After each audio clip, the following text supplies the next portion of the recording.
La Torre de Babel. Para comprender verdaderamente la condición humana, es absolutamente imperativo examinar ese preciso instante en que la humanidad, tras haber sido purificada, descendió de nuevo hacia una rebelión monumental. Imaginad por un momento aquel mundo antiguo tras el cataclismo global del diluvio. La tierra había sido barrida, limpiada de toda corrupción moral. Hablamos de un mundo prístino, habitado únicamente por una sola familia justa que fue preservada por intervención divina para repoblar el planeta. Hombres y mujeres caminando con sus antiguos atuendos bíblicos, portando sobre sus hombros la gigantesca responsabilidad de iniciar una nueva era en absoluta pureza. Pero, y aquí está el detalle crucial, la semilla de la discordia no había desaparecido, estaba latente, lista para germinar con una fuerza devastadora en las primeras generaciones descendientes. El recorrido de nuestro análisis es claro. Abordaremos primero el linaje de Noé. Pasaremos a la rebelión en Sinar.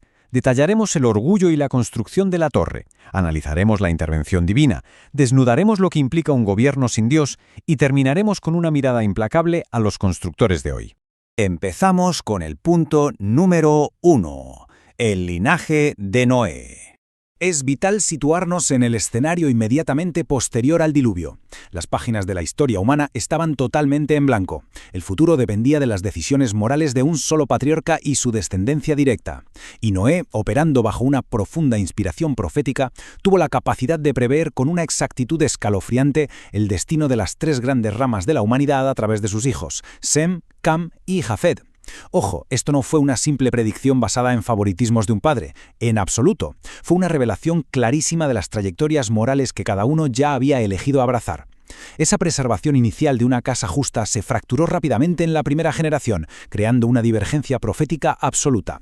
Las decisiones tomadas en ese silencio del mundo antiguo dictaron consecuencias inalterables que, siglos después, culminarían en la degradación más completa de los descendientes de Canaán.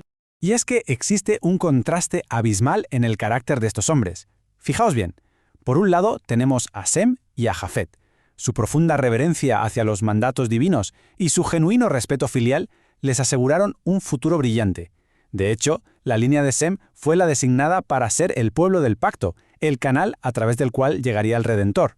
Pero, por otro lado, se revela la impiedad más cruda, la vileza del carácter de Cam. Su monstruosa falta de respeto no fue un simple desliz o un error de juventud, no, fue el síntoma evidente de un alma que había desechado por completo toda reverencia, arrastrando a su posteridad, a través de Canaán, a las formas más denigrantes, oscuras y destructivas del paganismo. Aquí tocamos un principio teológico fundamental, la herencia generacional.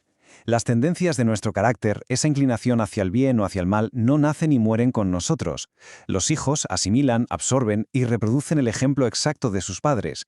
Esa irreverencia de Cam actuó literalmente como un virus espiritual, perpetuando una maldición de degeneración moral siglo tras siglo. En directo contraste, esa obediencia y amor por la ley divina, manifestada en Sem, asegura misericordia por miles de generaciones. Una sola vida entregada a la rebeldía tiene el poder catastrófico de corromper un linaje entero. Avanzamos al punto 2, la rebelión en Sinar. Es fascinante analizar cómo esta fractura espiritual se convierte inevitablemente en una separación geográfica y física. A medida que la humanidad se multiplicaba en las montañas donde había reposado el arca, la psicología de la apostasía entró en acción. Quienes abrigaban en su corazón el deseo de rechazar las restricciones morales empezaron a sentir una incomodidad insoportable. La simple presencia, el ejemplo diario de los hombres piadosos, se volvió intolerable para ellos. Y es lógico, la virtud pura siempre actúa como una reprensión silenciosa para una conciencia rebelde. Esta asfixia moral los empujó a tomar una decisión drástica, la separación física. Abandonaron a la comunidad piadosa y emprendieron una migración deliberada hacia la inmensa y fértil llanura de Sinar, a orillas del Éufrates. Buscaban su propio espacio, un lugar donde su rebeldía pudiera echar raíces y expandirse sin que nadie les recordara sus obligaciones morales. Número 3. Orgullo y construcción. Una vez instalados en las comodidades de Sinar, ese deseo de pecar libremente no se conformó, mutó. Se transformó en una ambición arquitectónica sin precedentes, diseñada para centralizar y eternizar el poder humano. Todo en este proyecto era una contradicción directa y descarada al mandato del soberano. El mandato era esparcirse y poblar toda la tierra. Ellos, en cambio, decidieron aferrarse y edificar una metrópoli central dominadora. El mandato era confiar en el pacto de que la tierra no volvería a ser destruida por agua. Ellos, carcomidos por la duda y una soberbia ciega, decidieron construir una estructura que superara las nubes para salvarse por sus propios medios de cualquier juicio futuro. E incluso intentaron atribuir el diluvio anterior a causas meramente naturales. Y finalmente, en lugar de adorar al Creador, concibieron un imperio universal para perpetuar su propio nombre, hundiendo el futuro de la humanidad en una idolatría absoluta. Y hay que reconocer que, tecnológicamente, la obra fue un éxito rotundo. Imaginad aquel imponente sitio de construcción en el antiguo Medio Oriente, una colmena de maestría humana trabajando al unísono. A medida que la monumental torre se alzaba hacia el cielo, secciones enteras fueron amuebladas con lujos impensables, no solo como viviendas, sino como suntuosos santuarios. El inmenso progreso material embriagó por completo a la población. Comenzaron a postrarse y a alabar a estatuas frías, rindiendo culto a dioses de plata y oro que ellos mismos habían fundido. Cada bloque que encajaban, cada nivel que superaban, era un acto deliberado de obstinación. Era, literalmente, un puño alzado en claro desafío contra la suprema autoridad del cielo. Punto número 4. La intervención divina. Pero la cúspide del orgullo humano siempre tiene un límite. Esta arrogancia desmedida provocó una respuesta directa, fulminante y catastrófica desde una dimensión superior. Para que una estructura de semejante magnitud avanzara, se requería una cadena de comunicación impecable desde la base hasta lo más alto. Fue justo en el clímax de esta soberbia cuando el cielo actuó. Y prestad atención a esto. Santos ángeles, seres imponentes y reales, manifestándose con exactamente 2 alas y rostros de varón, descendieron con una misión precisa: confundir el idioma de los constructores. En cuestión de segundos, la máxima eficiencia se convirtió en un caos ensordecedor. Las órdenes se volvieron galimatías, alguien pedía ladrillos y le entregaban asfalto.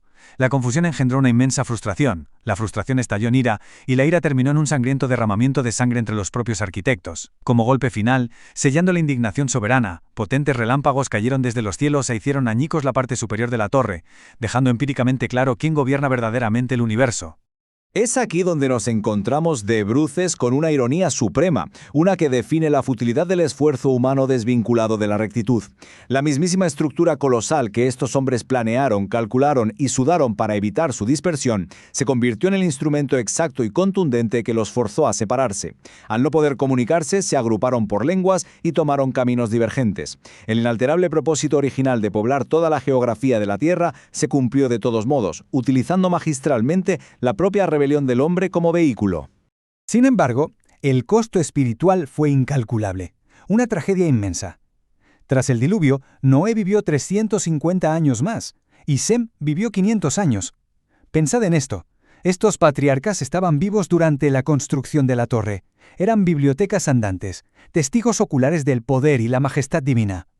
Los hombres de Sinar tenían a su alcance una fuente inagotable de iluminación directa. Pero, al taparse los oídos por pura soberbia y tras sufrir la confusión de lenguas, perdieron para siempre la capacidad de comunicarse con quienes poseían la verdad. Se condenaron a sí mismos y a sus descendientes a vagar en las más densas tinieblas de la ignorancia voluntaria. Entramos al punto número 5. Un gobierno sin Dios. Lo de Babel no fue un simple fracaso arquitectónico, fue el colapso de una perversa filosofía de gobierno. Los constructores anhelaban liberarse de lo que ellos percibían como un yugo, las restricciones de un gobierno divino basado en la pureza y la justicia. Pero al sacudirse esa autoridad benévola, no encontraron la libertad. Simplemente cambiaron de dueño.